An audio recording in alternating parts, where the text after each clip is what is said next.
Panakim chin mai, panakim chi well kaya mai tenin dian nudo kula wir kachiran biti. Yakin we chi well yet in meat, and which I went yet in la ka walking like when the pugin a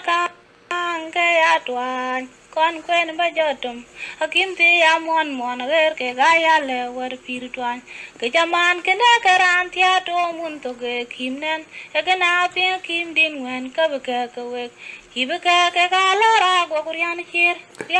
ke ga la ra go men ke ne ran to mager Ôi loài ta pan mon jang abu wa yek twan be chir gar nam ku gar nam ma ka che tem chung nya ke yan jam mo la bol ke yan jam ko ta chere yan jam ku yan jam wa ko ni na ma chok ku ba yan le twang ku ban du kin ka ma wa bu dok ken ma lan mo wa mon je ke long wan cha pingal wel mo ken ma lan mo wa dal chol ke long wan cha pingal wel mo ayam molwel tin chabi na go bago ku yin ba to ju wen ma ka bet in ba tu wa ga bum na lo ko yu bo ka yin ya wir bala mo na lo pot yin ya me ku ye gi kin tang ba won mo temro ku ba ni rir nom ba ya ba na de jok ku balaram ke get ku biar ke twan chal be jel twan biar ku twan be jel ya yu ko pyole twan ge de twan cha kim dal ran to gar le una kwar lang ke ga mo la be chen met atum bai be na be chen det wada che twan be tinga te be kai dit wana wi mi ni sudan bi cholar ya biar ku ni ra tung ke grin ti atiran ngak ben ti wan te tere mo ni de rin ti del yo karonak kalwele lo garam